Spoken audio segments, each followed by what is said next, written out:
علیکم ناظرین، تاسو ګورئ WU پښتو چینل او زه یم ستاسو هوسټ واجد الله. څنګه چې تاسو ته پته ده چې په بنګاله کې د ډېرو ورځو نه دلته د عمران خان د سکیورټۍ دپاره کسان ناست دي. نن زه دلته راغلی یم ځکه چې سبا به لانګ مارچ شروع کېږي د پېښور نه. د عارف مروت صاحب سره یو دلته چې دوی دا پوره تنظام چلوي، نو د هغوی نه به تپوس کوو چې دوی به سبا دلته وي که نه به وي او دلته څنګه حالات دي، په کومه ورځ باندې چې دلته پولیسو چاپه اچولو، نو د هغې په حوالې سره به هم د دوی نه تپوس کوو. السلام علیکم. وعلیکم السلام. څنګه یې خیر دی؟ بالکل الله فضل دی. څه حالات دلته روان دي؟ دلته څنګه چې تاسو ټولو ته پته ده چې امپورټډ ګورنمنت خلاف سابقه وزیر اعظم چیئرمین پاکستان تحریک انصاف جناب عمران خان د لانګ مارچ اعلان کړی دی. نو هغه په باره کې دلته د زمونږ د دفاعي یو فورس ته جانثاران عمران خان دا راغلي دي او د ده سره د هر قسم دفاع لپاره دلته حاضر ناست دي. نو دا مولانا صاحب چې کوم خپل فورس جوړ کړی د هغې په ځای کې تاسو دا فورس جوړ کړل لکه دا مخکینی زوړ فورس و؟ نه، دا یو خو چونکې چې مخکې در نه وه نو هغه کې په ټیم کې ما سره کسان وو چې هغه ته موږ ټایګر فورس وی.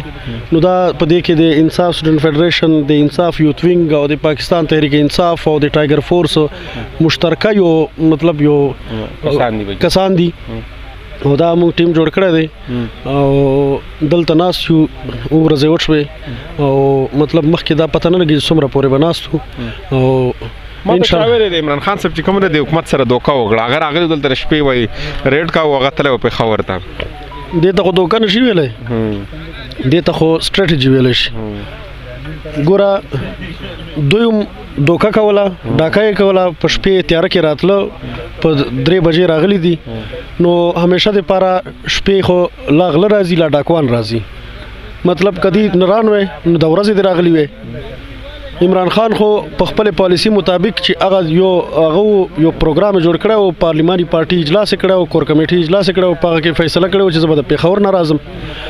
نو هغه خو په خپل پالیسي مطابق تو دې دوکه وکړه رانا ثناء الله چې کوم غټ ډاکو ده او د هغه مطلب دا هغه وکړو چې د سره چل وکړو او دلته پولیس ورپسې راولګو. خو انشاءالله د جانثاران عمران خان داسې هغه کړو د مجبور کړو د واپس تلو باندې چې انشاءالله بیا به دا جرأت نه کوي چې دلته به راځي. تاسو ته بیا راځو شکیل بھائی سم خبر وکړو چې دې ته نوی دم ملاو شو د تاسو په دې کې. السلام علیکم. څنګه شکیل بھائی خیر دی؟ خیر دی. تاسو کیمرې طرف ته ګورئ. تاسو دا نوی دم چې کومه دا دې مبارکباد درکوم. ډیره مننه جی، الله مې عزت وکړي، عزتمن شې ټول نه مخکې خو تاسو ډیره شکریا مهرباني. تاسو زموږ له ټایم راکو دلته راغلی او دلته کې موږ سره ملاو شولی او زموږ د حالات او دغه نمځان خبره کو.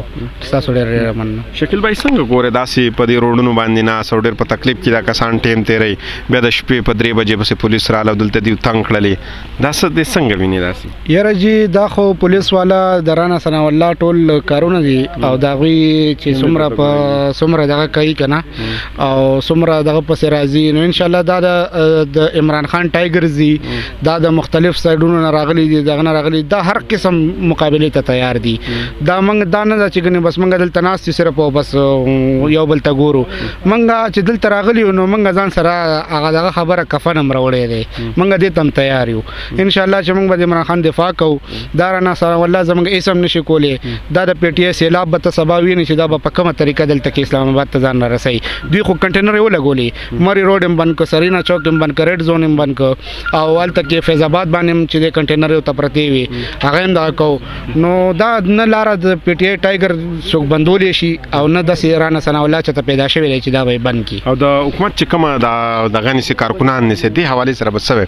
ډېر کارکنان داسې چې په هغو باندې چاپې لګولی کېږي. بالکل دا خبره ستاسو صحیح ده. اوس تاسو نه یو 15 منټه مخکې ما ته خپل کاکا کالو که چې یاره زموږ د ګلای کې پولیس والا ګرځي که نه، نو زه دوی ته دا دوی هېڅ هم نشي کولی. دوی به د کم سړي اواز بندوي.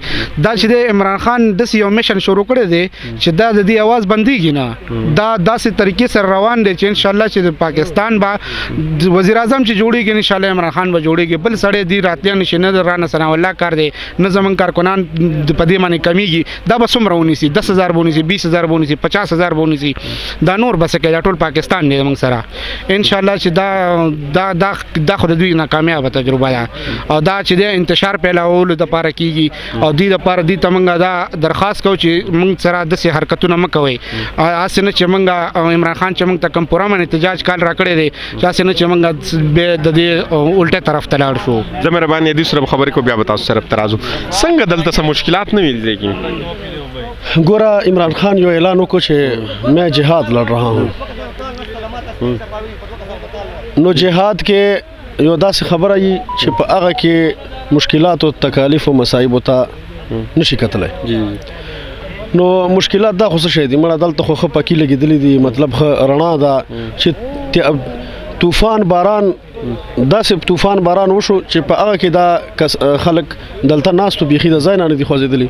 نو دا خو اوس ښه په امن باندې ناست یو او داسې دي چې دلته دوی ته دا پته ده چې مطلب دلته جنګل دی دلته په جنګل کې به هر څنګه حشرات وي. نو مطلب خو یو کس حوصله هم بیللې نه ده ښه حوصلې ښه جذبې سره صرف دې په انتظار دی د عمران خان کال چې موږ ته څه وایي موږ هر قسمه حاضر یو. سبا له څومره کسان وینئ چې څومره کسان به اسلام آباد ته راځي؟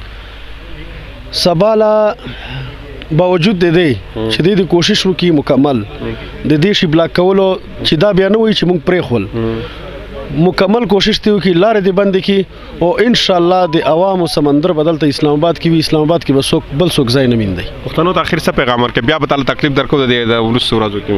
پښتنو ته زه دا پیغام ورکوم چې پښتنو عمران خان تاسو له سیمه راوړی ده او پښتانه مطلب ډېر غیرتیان خلک دي.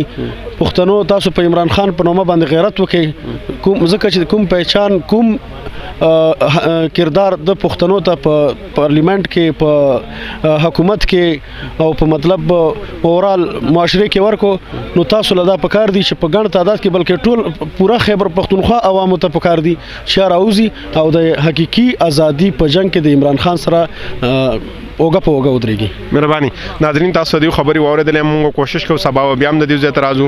اوس تیاره ده حالات هم داسې دي چې اوس به ځو ځکه چې سبا ته تیاري به کوو لایو چې څومره کوریج وي سبا موږ تاسو ته درکو د پېښور نه والا تر اسلام آباده پورې بهر 10-15 منټ بعد موږ تاسو ته کوریج درکو.